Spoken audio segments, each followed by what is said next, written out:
Good morning. मैं doctor Manorama Chauhan, Harda degree college Harda, sociology department से। आज हम पढ़ेंगे जनजातियों के बारे में। तो हम देखते हैं जनजाति के परिचय, उसकी अवधारणाएं, उसकी विशेषताएं, उनके वर्गीकरण के लिए। तो सबसे पहले हम समझते हैं कि जनजाति क्या है। अब चलते हैं जनजाति। ये देखिएगा सामने आपके ये चार्ट बना हुआ है। तो सबसे पहले हम देखते हैं कि जनजाति, जो जनजाति समुदाय है, जैसे नाम से है, जनजातियों को वनवासी, आदिवासी, वन्य जाति, गिरिजन के नाम से जाना जाता था। उनको अलग अलग स्थानों पे अलग अलग नामों से जाना जाता है। जो जनजाति समाज है वो आज से नहीं है। जब हमारे भारत देश में ग्रामीण और नगरीय क्षेत्रों से हटकर एक अलग जनजाति होती थी, जो ना तो ग्रामों में निवास करता था और ना ही वह शहरों में निवास करता था। जनजाति एक अलग तरीके से जंगलों में रहते थे, क्योंकि जनजाति जो समुदाय था वो सबसे पिछड़ा समुदाय कहलाता है। क्योंकि जनजाति जो समुदाय था, ना तो उन्हें भोजन करना आता था ठीक से, ना उन्हें वस्त्र पहनना आता था, ना वो किसी भी संस्कृति से परिचित थे। कहते हैं ना, सबसे वन्य जाति माने जिस तरह से एक पशु भी कहा जाता है, जिस तरह से एक पशु या वन्य लोग रहते, इसी तरह से जनजाति लोग भी निवास करते थे। धीरे धीरे उनमें विकास की गति तेज हुई और उन्होंने अपने जीवन को एक नई दिशा प्रदान की। तो जनजाति आज से नहीं, हम यदि देखें तो हमारी संपूर्ण जनसंख्या, जितनी हमारी संपूर्ण जनसंख्या है, ये आप देख सकते हैं 7.4। तो 7.4% जनजाति यहाँ निवास करती है। अब उसमें से हम यदि रेशो देखते हैं तो हम यदि 1981 के जनगणना के अनुसार देखते हैं तो जनजाति का 5 करोड़ 16 लाख के बराबर जनजाति भारत में निवास करती, माने संपूर्ण जनसंख्या का। फिर से जनगणना हुई 1991 में, उसमें जनसंख्या का रेशो आदिवासियों का फिर बढ़ गया। उसमें देखा कि 6.78% भाग पर जनजातियों की संख्या पहुंच गई। फिर हम देखते हैं 2001 की यदि जनगणना हुई, उसमें देखा गया कि उनकी संख्या बढ़कर 8.4 करोड़ थी।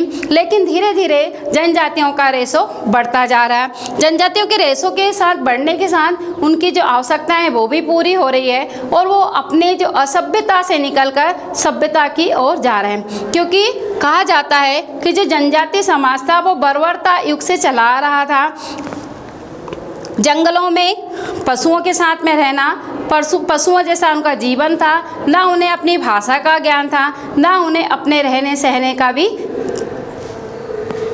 इस तरीके से यदि हम देखते हैं, आगे चलते हैं हम अपनी भारतीय संविधान, जो हमारा भारतीय संविधान है, उसका अनुच्छेद 342 को हम यदि देखते हैं तो उसने जनजाति की अवधारणाओं को कैसा बताया कि जनजाति या अनुसूचित जनजाति किसे कहते हैं। तो इसके बारे में यदि देखते हैं तो सबसे पहले अनुच्छेद 342 में बताया गया कि जिसकी उत्पत्ति कहाँ से, जिसका उद्भव जनजाति समुदाय से हुआ, वही जनजाति कहलाता है।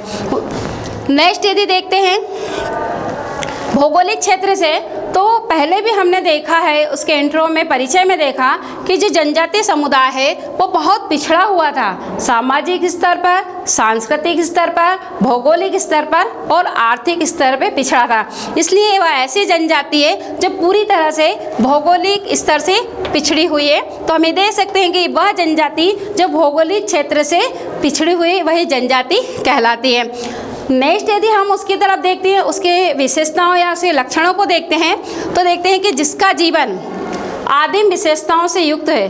जनजाति या अनुसूचित जनजाति का व्यक्ति वही हो सकता है जो आदिवासी विशेषताओं से युक्त हो, जो आदिवासी परिवेश में हो, जिसकी हमने पहले देखा कि उसकी उत्पत्ति आदिवासी जीवन से हुई है, वही जनजाति या जनजाति समुदाय का सदस्य हो सकता है। नेक्स्ट हम देखते हैं कि हम जितनी भी जो जनजाति हैं ये अपने आप में अपने जीवन के हर क्षेत्र में पिछड़ी मानी जाती है। यदि हम उस समय के इतिहास को देखते हैं जनजातियों के और आज के इतिहास को देखते हैं तो हम देखते हैं कि फिर भी 80% जनजातियों की दशाओं में सुधार हो चुका है। लेकिन यदि हम पुराने इतिहास को देखते हैं तो वो बर्बरता युग का था, वो असभ्यता से भरा हुआ, सुदूर जंगलों में रहता, पहाड़ियों में रहते हुए अपने जीवन को उन्होंने कठिनाई दुर्बल स्थानों में रहते हुए अपने जीवन को व्यतीत किया। ऐसे थे ये जनजाति परिवेश, इसलिए इसे हम जनजाति कहते हैं, इसे वन्य जाति कहते हैं। वन्य जाति माने वनों में रहकर अपना जीवन यापन करना, आदिवासी वन्य जाति या गिरिजन माने पहाड़ों पे रहना, कंदराओं में रहना और गुफाओं में रहकर ये अपना जीवन व्यतीत करते थे। अब हम इनकी कुछ विशेषताओं पर देखते हैं, इनके कौन से लक्षण हैं जो जनजाति कहलाते हैं। तो सबसे पहली जो विशेषता है वह है सामान्य भूभाग। और सामान्य भूभाग जनजाति समुदाय हमेशा उनका अपना एक भूभाग होता है, उसी के अंदर ये निवास करते हैं, ये एक बड़े क्षेत्र के अंदर रहते हैं और उसी तरह से अपनी जातियों के साथ में निवास करते हैं। नेक्स्ट है सामान्य भाषा। जनजाति जैसे कहा जाता है कि जनजाति जो समाज है या जनजाति जो लोग हैं वो अन्य जातियों से बिल्कुल अलग हैं, तो इनकी जो भाषा होती वह भी अलग होती है। जे अपनी ही भाषा, अपनी संस्कृति की पहचान होती है और अपने ही लोगों से आपस में जो बात करते हैं वो अपनी भाषा के अंदर करते हैं। इसलिए और ये अपनी भाषा का प्रचार इस तरह से करते हैं कि एक पीढ़ी से दूसरी पीढ़ी तक उस भाषा का हस्तांतरित करते हैं, इसलिए इनकी अपनी एक भाषा होती है। यदि हम नेक्स्ट देखें तो विस्तृत आकार। देखा है कि जनजाति जो समाज होती है इनका आकार वो विस्तृत होता है। ये वंश, गोत्र और मातृदल। यदि हम देखें मातृदल, जैसे हमारे सभ्य समाज में कहा जाता है कि पितृसत्तात्मक होती है, माने पिता के नाम से ही हमारी पहचान होती है। लेकिन जनजाति जो समाज है ये माता के नाम से ही जाना जाता है, वह माता ही सर्वोच्च मानी जाती है। जितने भी अधिकार होते हैं वो माता के होते हैं, माने शुरू से जो निर्णय होता है वो माता ही लेती है। पिता केवल एक नाम मात्र का मुखिया होता है जो उसी घर में रहता है।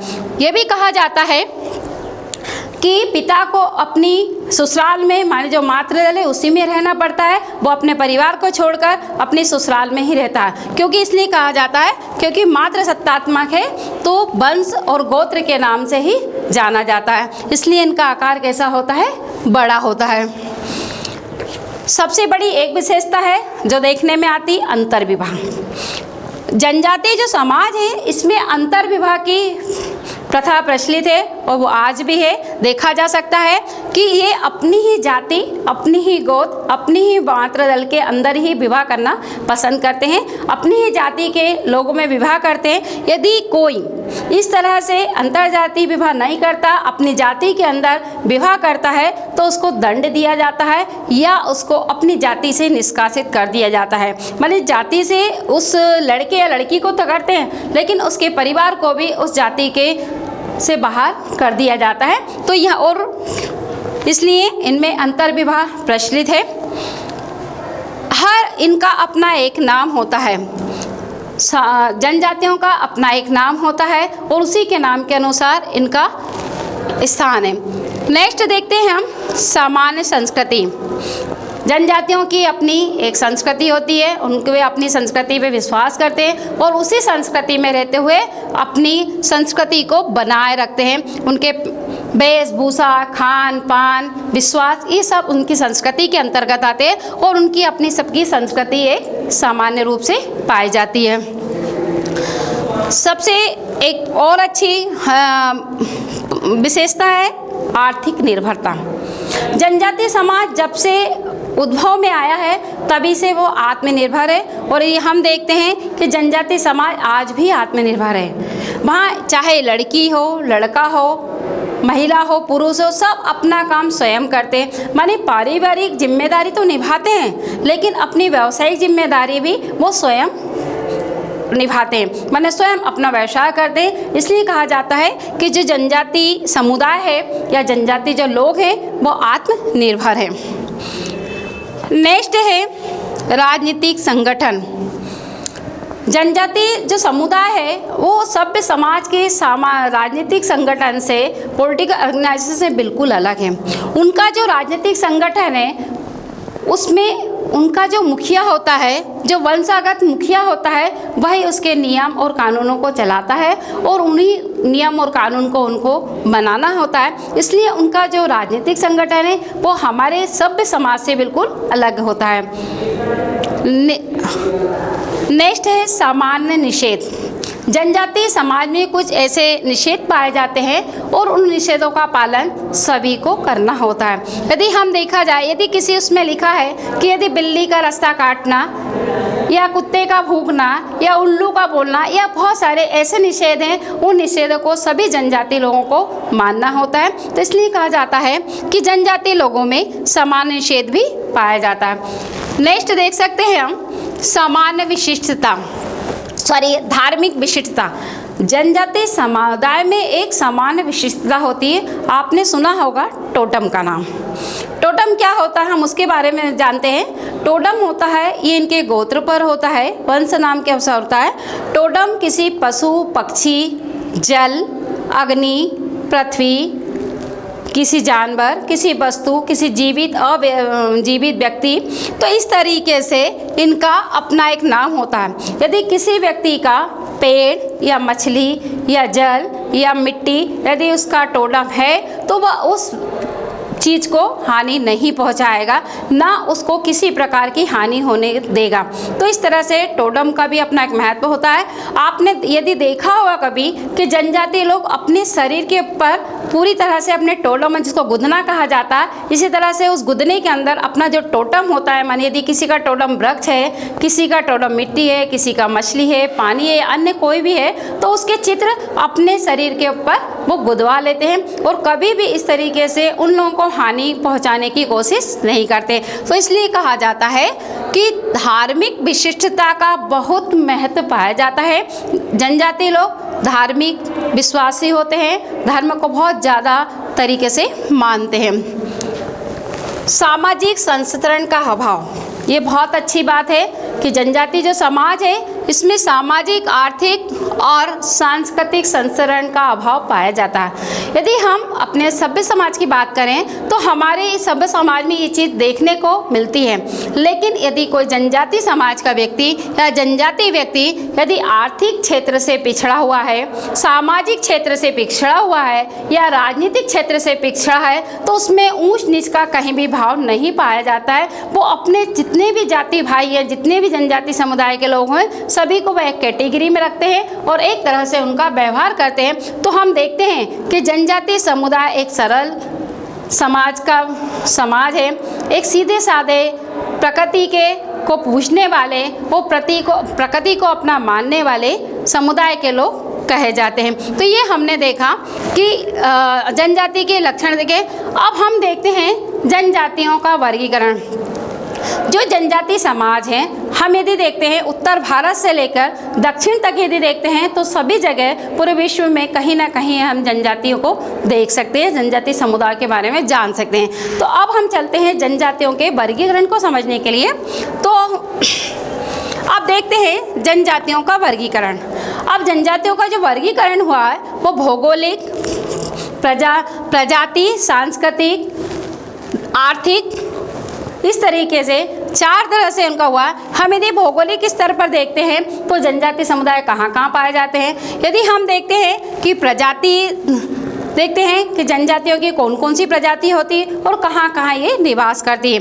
यदि हम देखते हैं कि भाषा स्तर पर भी इनको वर्गीकृत किया गया तो हम आगे ये भी देखेंगे कि भाषा स्तर पर जनजातियों का वर्गीकरण किया गया। फिर देखें कि सांस्कृतिक स्तर पर भी इनका वर्गीकरण हुआ है और आर्थिक स्तर पर भी हम इनको देख सकते हैं। तो सबसे पहले हम देखते हैं भौगोलिक स्तर पर। भौगोलिक स्तर पर किस तरह से जनजातियों का वर्गीकरण हुआ, इसको आसानी से देख सकते हैं। आप देखते हैं उत्तर और उत्तर पूर्वी, है ना। आप ये देखते हैं उत्तर पूर्वी, फिर मध्यवर्ती क्षेत्र, फिर दक्षिण क्षेत्र। तो हमने पहले ही देखा था कि उत्तर से लेकर दक्षिण तक जनजातीय समुदाय पाए जाते हैं। अब हम यदि देखते हैं कि उत्तर या उत्तर पूर्वी में देखें तो उत्तर पूर्वी में हिमालय है, पंजाब है, असम है, अब ये जो क्षेत्र है, जो हिमालय, पंजाब, असम, ये अन्य जो देश आते हैं, इसके अंदर भी कुछ जनजातियाँ निवास करती हैं। तो वो कौन सी जनजातियाँ हैं? वो है नागा है, थारू है, लेपचा है, गारो है, इस प्रकार की अन्य और जनजातियाँ जो इस तरह से यहाँ पर निवास करती हैं। अब हम देखते हैं प्रजाति स्तर पर। प्रजाति स्तर पर देखते हैं तो उसमें दक्षिण क्षेत्र में आती हैं। दक्षिण क्षेत्र में नीग्रोटे जनजाति का नाम आपने सुना होगा, नीग्रो लोगों का। तो जो नीग्रो लोग होते हैं वो हम देखते हैं मध्यवर्ती क्षेत्र, है ना। अभी उत्तर पूर्वी देखा, अब देखते हैं मध्यवर्ती क्षेत्र। मध्यवर्ती क्षेत्र में जो लोग निवास करते हैं वो असम में नागा जनजाति के लोग रहते हैं, और बिहार की राजकमल पहाड़ियों पर रहने वाले लोग भी ये मध्यवर्ती क्षेत्र के अंदर आते हैं। अब जो मध्यवर्ती क्षेत्र में जो लोग आते हैं वो काले कलर के होते हैं, उनके ओंठ मोटे होते हैं, माने उनका जो शरीर होता कुछ अलग तरीके का होता है। तो इस तरह से देखते हैं कि मध्यवर्ती क्षेत्र में रहने वाले लोग हैं ये। अब नेक्स्ट देखते हैं प्रजाति स्तर पर देखते हैं। प्रजाति स्तर पर ये हम देखते हैं तो वह है हमारा दक्षिण क्षेत्र। अब दक्षिण क्षेत्र में आते हैं नीग्रोटो आते हैं, आदि आग्नेय आते हैं, और मंगोल जनजाति के लोग आते हैं, नीग्रोटो लोग। फिर हम देखते हैं यदि भाषा स्तर पर देखते हैं तो भाषा स्तर पर कौन से आ गए? द्रविड़ आ गए, आस्ट्रिक आ गए, चीनी और तिब्बती लोग आ गए। तो जो द्रविड़ और आस्ट्रिक में रहने वाले लोग हैं ये तमिल, तेलुगु भाषा का प्रयोग करते हैं। और इसी तरह से जो मध्य प्रदेश में कोरकू जनजाति का नाम आपने बहुत अच्छे से सुना होगा, तो मध्य प्रदेश के जो कोरकू जनजाति के लोग होते हैं और जो साथरा और गढ़वाल जनजाति के लोग होते हैं वह भी इस तरह की मिक्स भाषा का भी प्रयोग करते हैं। तो ये है ये द्रविड़ के संबंधी जो लोग, ये आस्टिक तरह के जो लोग इस तरह की भाषा का प्रयोग करते हैं, उसी से मिलती जुलती का भाषा का प्रयोग भी मध्य प्रदेश के कोरकू जनजाति के लोग करते हैं। अब हम आगे चलते हैं, हमारा नेक्स्ट ना इनकी जो सांस्कृतिक है, सांस्कृतिक परिवेश भी उनके अंदर ही रहते हुए इनकी सांस्कृतिक विशेषताओं पर आधारित होता था। उनके अंदर जो सांस्कृतिक होते हैं अपनी तरह के, उस तरह से वो उसी तरह से अपनी उन सांस्कृतिक विशेषताओं से परिपूर्ण होते हैं। तो उनका सांस्कृतिक स्तर पर भी अपना वर्गीकरण होता है। अब सबसे मुख्य चीज़ होती है हमारी आर्थिक स्तर।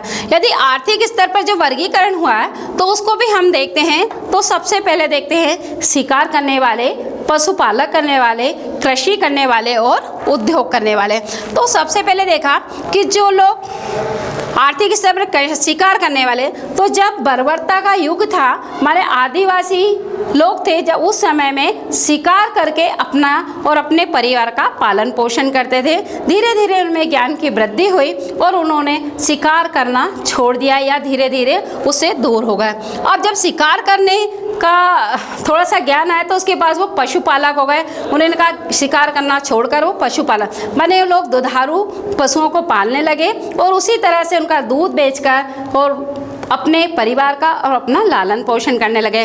उसके बाद चलते हैं फिर धीरे से फिर और युग बढ़ता गया, वो फिर आया हमारा कृषि युग। कृषि युग में देखा कि जो शिकार करते थे वही जनजाति लोग कृषि करने लगे और कृषि करके उन्हें अपने जीवन स्तर को सुधारने की कोशिश की।